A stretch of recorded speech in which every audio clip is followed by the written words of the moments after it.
Halo teman-teman semuanya, perkenalkan aku Cikal Abraham Yusuf dengan NIM 2200396. Aku sebagai anggota kelompok 2. Salam kenal semuanya. Halo semuanya, perkenalkan nama saya Salma Nur Saida dengan NIM 2201715. Halo semuanya, perkenalkan nama aku Aulia Nur Apipa dengan NIM 2209402.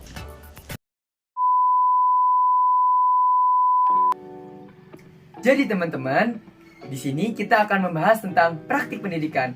Nah, teman-teman tahu nggak sih apa tuh definisi dari praktik pendidikan? Jadi, praktik pendidikan ialah salah satu bentuk kegiatan antara peserta didik dan juga pendidik dalam membentuk tingkah laku atau karakter peserta didik agar menjadi orang yang berguna di masa yang akan datang. Nah, contohnya apa aja sih emangnya? Nah, untuk contohnya ialah yang pertama, ibu yang memberikan pengajaran kepada anaknya agar menjadi manusia yang bermoral dan juga terdidik di masa yang akan datang.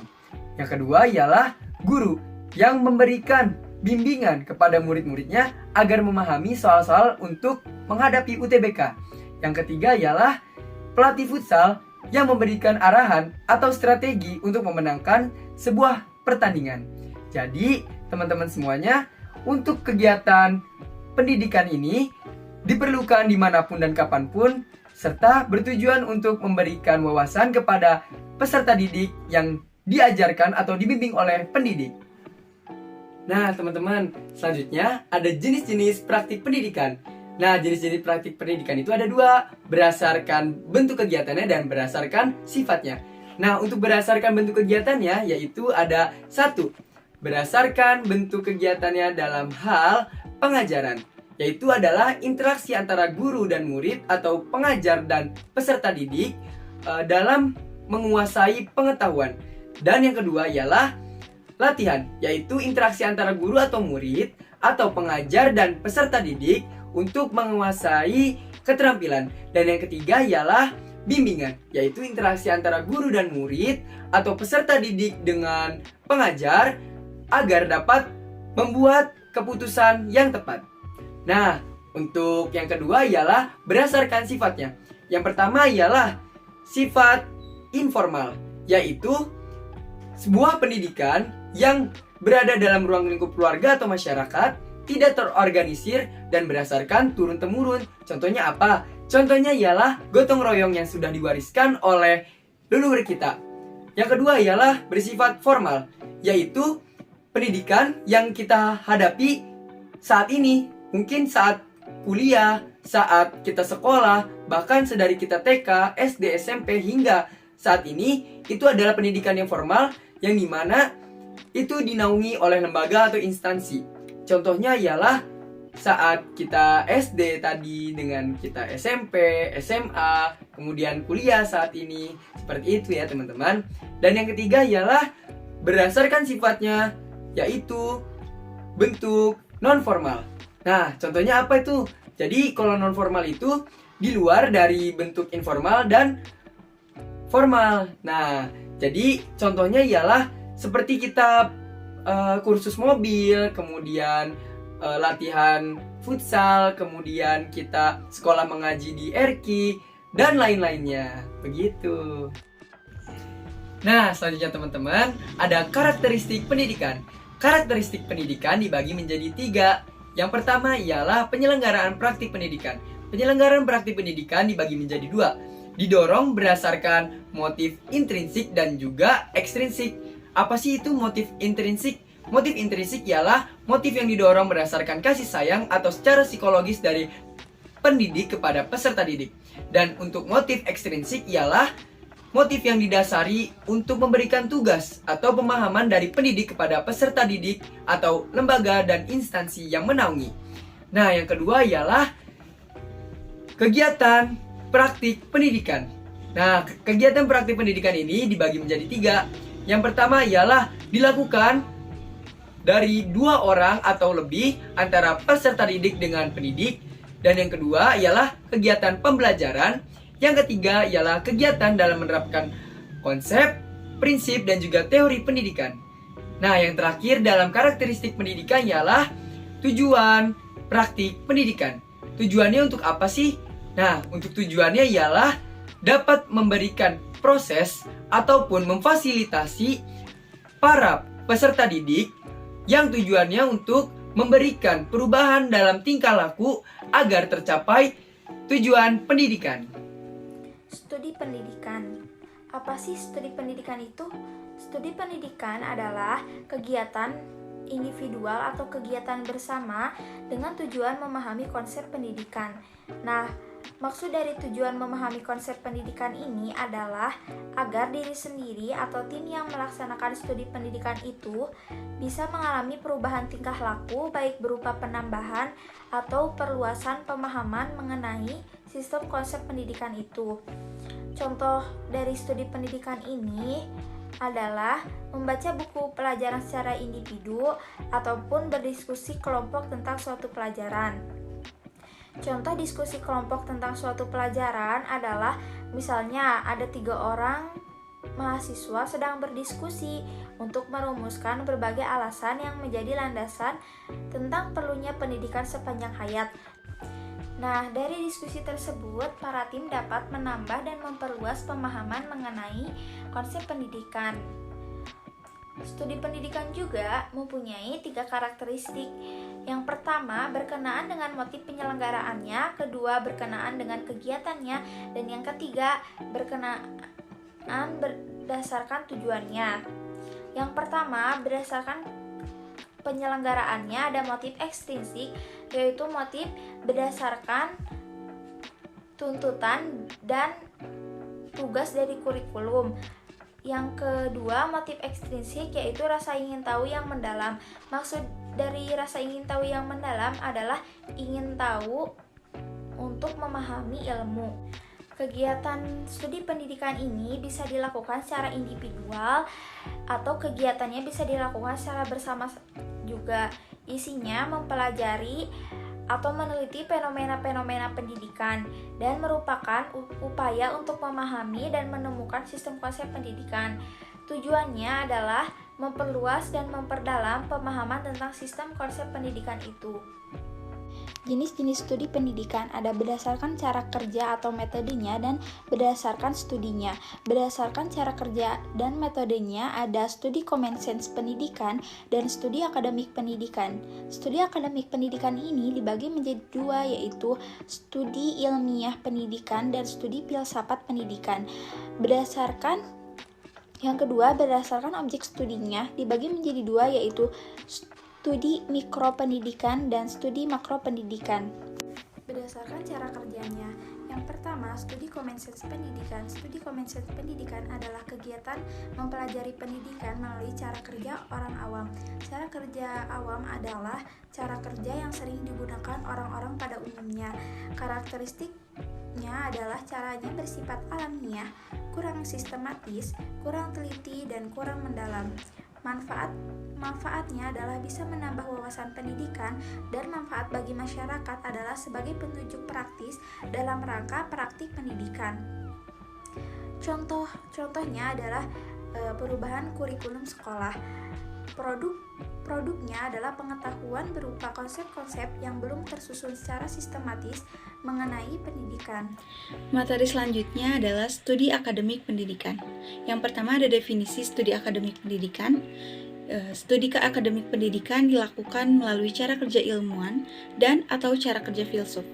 Karena itu, studi akademik pendidikan dapat didefinisikan sebagai kegiatan mempelajari pendidikan melalui cara kerja ilmuwan atau cara kerja filsuf. Selanjutnya ada karakteristik studi akademik pendidikan. Cara kerja ilmuwan adalah metode ilmiah. Cara kerja filsuf adalah metode berfilsafat.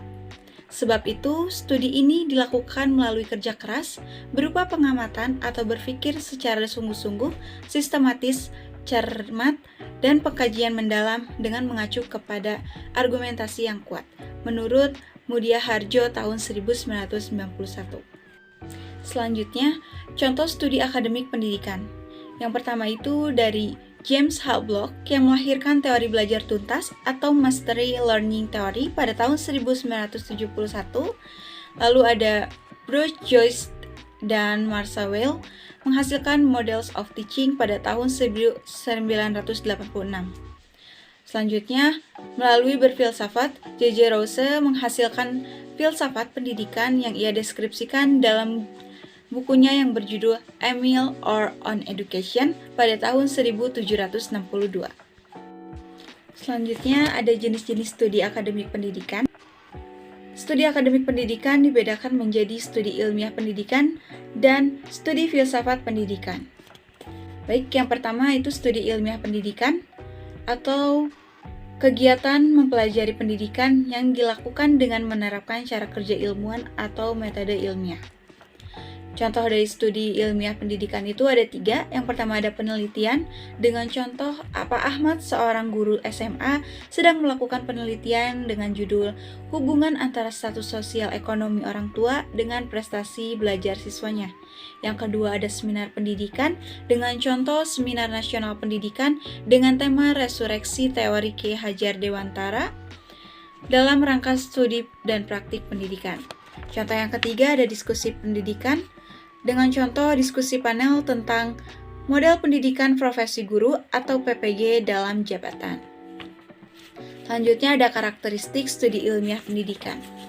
Karakteristik ini diidentifikasi berkenaan dengan objek, tujuan, dan juga cara kerja dalam studinya. Yang pertama ada objek studi ilmiah pendidikan. Sesuai dengan karakteristik objek studi ilmu, maka objek studi ilmiah pendidikan pun tentunya bersifat spesifik. Artinya, objek yang dipelajari oleh disiplin ilmu pendidikan bukanlah seluruh aspek pendidikan, melainkan hanyalah berkenaan dengan salah satu aspeknya saja dari keseluruhan aspek pendidikan. Selanjutnya ada tujuan studi ilmiah pendidikan. Tujuan ini mendeskripsikan secara sistematis dan rinci apa adanya atau desain tentang unsur-unsur dari aspek pendidikan yang menjadi objek studinya. Oleh karena itu, tujuan ini bersifat deskriptif atau deskriptif analisis. Selanjutnya, ada cara kerja studi ilmiah pendidikan. Studi ilmiah pendidikan dilaksanakan dengan bertolak pada suatu asumsi. Sebagai contoh, dalam rangka melakukan studinya, ilmuwan pedagogik bertolak pada asumsi bahwa manusia adalah makhluk yang perlu dididik dan dapat dididik. Dalam bukunya Animal Educandum dan Animal Educable. Selain itu, karakteristik ini menggunakan pendekatan berpikir analitis. Maksudnya bahwa cara kerja studi ilmiah dilakukan dengan mengurai apa yang menjadi objek studinya. Misalnya, praktek pendidikan sebagai suatu keseluruhan dianalisis atau diurai menjadi berbagai unsur, yaitu tujuan pendidikan, pendidik, peserta didik, isi pendidikan, metode dan alat bantu, dan sebagainya. Produk studi ilmiah pendidikan. Ilmu pendidikan tidak dihasilkan hanya melalui 1 atau 2 kali studi, melainkan berkali-kali dalam kurun waktu yang sangat panjang yang dilakukan oleh berbagai pihak. Pada umumnya, karakteristik ilmu pendidikan adalah deskriptif. Namun, terdapat cabang ilmu pendidikan yang bersifat normatif atau preskriptif. Secara substansial, produk studi ilmiah pendidikan adalah berupa konsep, prinsip, teori, dan hukum. Berikut contohnya. Yang pertama ada contoh konsep. Yang pertama itu ada siswa, hasil belajar, kewibawaan, pendidikan sepanjang hayat. Lalu ada contoh dari prinsip, yaitu prinsip pendidikan sepanjang hayat seperti keterpaduan horizontal, keterpaduan vertikal, dan juga keterpaduan ekologis. Lalu ada contoh hukum, yaitu law of effect, dan yang terakhir ada contoh dari teori, yaitu teori belajar tuntas atau mastery learning theory. manfaat dari hasil studi ilmiah pendidikan. Yang pertama itu kita dapat memperluas pemahaman tentang berbagai landasan ilmiah pendidikan, metode dan teknis pelaksanaan pendidikan. Lalu kita bisa mengembangkan sikap kritis berkenaan dengan ketepatan atau kekeliruan serta keunggulan dan kelemahan tentang landasan ilmiah pendidikan, metode dan teknik pelaksanaan pendidikan. Selain itu, kita juga dapat membangun pola kerja sendiri mengenai pelaksanaan pendidikan dan juga bisa melaksanakan pendidikan dengan mengacu kepada suatu landasan ilmiah, serta menerapkan metode dan teknik yang dipahami, dihayati, dan diyakini benar. Oke, yang kedua itu ada studi filsafat pendidikan, atau bisa didefinisikan sebagai kegiatan mempelajari pendidikan yang dilakukan dengan cara kerja filsuf atau metode berfilsafat. Contoh dari studi filsafat pendidikan itu yang pertama ada dari Jean-Jacques Rousseau yang berfilsafat mengenai bagaimana seharusnya mendidik anak. Hasil berfilsafatnya ditulis dalam bentuk karya filsafat pendidikan berjudul Emile or on Education pada tahun 1762, dan yang kedua ada dari John Dewey berfilsafat mengenai pendidikan. Hasil filsafatnya ditulis dalam bentuk karya filsafat pendidikan berjudul Democracy and Education, An Introduction to the Philosophy of Education pada tahun 1953. Selanjutnya ada karakteristik studi filsafat pendidikan.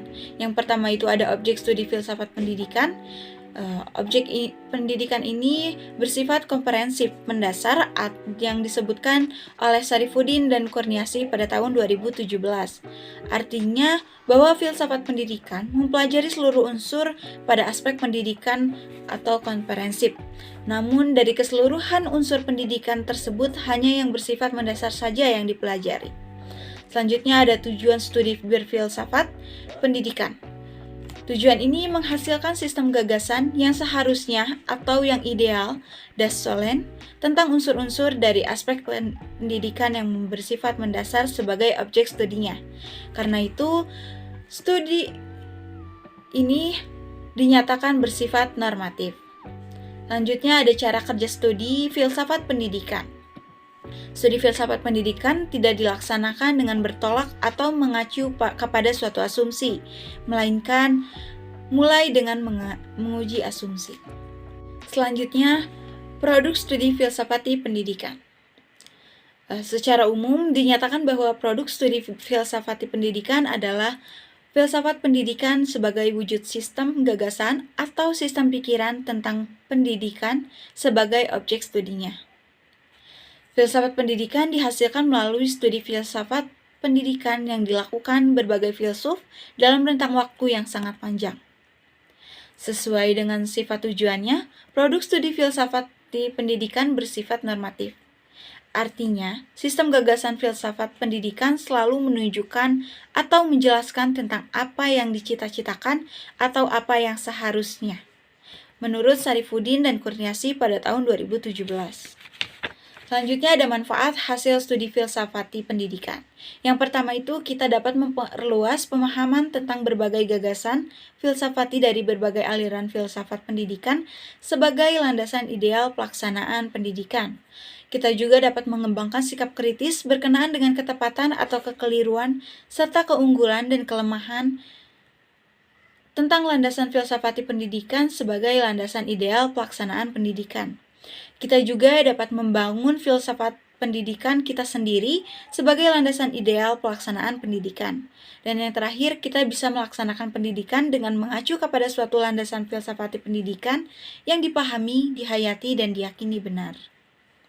Nah, teman-teman, pada pembahasan selanjutnya ialah jenis studi pendidikan berdasarkan lingkup objek studinya.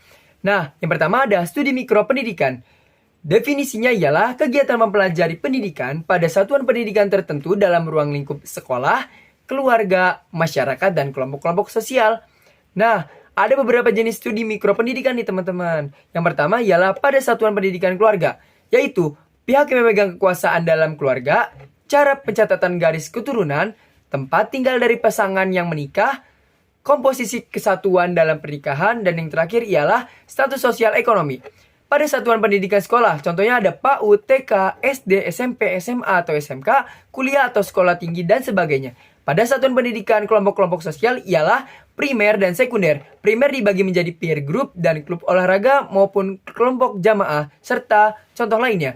Dan yang sekunder ialah kader partai, organisasi keagamaan, BEM universitas, dan lain-lain.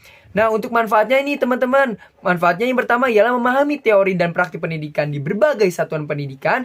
Yang kedua, mengenali peran dan tugas kependidikan di berbagai satuan kependidikan. Yang ketiga, mengetahui gagasan dan cara kerja penanganan masalah berpendidikan pada berbagai satuan pendidikan. Yang keempat, membangun pola pikir atau mindset sebagai seorang pendidik dan peserta didik. Nah, contoh yang kedua ialah studi makro pendidikan. Definisinya ialah kegiatan mempelajari pendidikan pada skala yang lebih luas atau dalam ruang lingkup nasional dan internasional. Jenis-jenisnya apa aja nih? Yang pertama, studi pendidikan sejarah nasional atau praktik dan teori. Yang kedua, studi pendidikan luar negeri, Ausland Pedagogik. Yang ketiga ialah studi pendidikan perbandingan, Comparative Education. Nah, manfaatnya apa nih? Manfaatnya yang pertama ialah memahami teori dan praktik pendidikan dalam skala nasional dan internasional. Yang kedua ialah mengenali peran dan tugas kependidikan dalam skala nasional dan internasional. Dan yang terakhir, mengenali gagasan dan cara kerja penanganan masalah yang berkaitan rakyat suatu negara, yaitu dan berkaitan dengan umat manusia internasional. Hubungan antara praktik pendidikan dan studi pendidikan. Nah, sebelumnya kita telah mengetahui definisi dari praktik pendidikan dan studi pendidikan. Sekarang saya akan menjelaskan apa sih hubungan antara praktik pendidikan dan studi pendidikan itu. Mudia Hardo 1991 menyatakan, meskipun antara praktik pendidikan dan studi pendidikan terdapat perbedaan, namun di antara keduanya terdapat hubungan komplementer, yaitu hubungan saling melengkapi. Adapun hubungan komplementernya yaitu, yang pertama, studi pendidikan merupakan dasar praktik pendidikan. Yang kedua, studi pendidikan merupakan kriteria keberhasilan praktik pendidikan. Yang ketiga, praktik pendidikan merupakan sumber pelaksanaan studi pendidikan. Dan yang keempat, praktik pendidikan merupakan secara pengujian hasil studi pendidikan. Dari pernyataan tersebut dapat disimpulkan bahwa antara praktik pendidikan dan studi pendidikan adalah adanya hubungan komplementer atau hubungan saling melengkapi. Karena sebelum melakukan praktik pendidikan, perlu adanya studi pendidikan terlebih dahulu, agar pendidik memahami dengan benar makna pendidikan atau pemantapan materi dan ilmu sebelum dipraktikkan. Baik, materi selanjutnya adalah tentang implikasi studi pendidikan terhadap konsep pendidikan dan lembaga pendidikan tenaga kependidikan.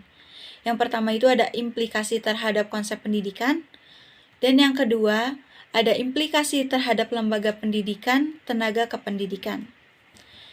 Baik, yang pertama saya akan membahas tentang implikasi terhadap konsep pendidikan.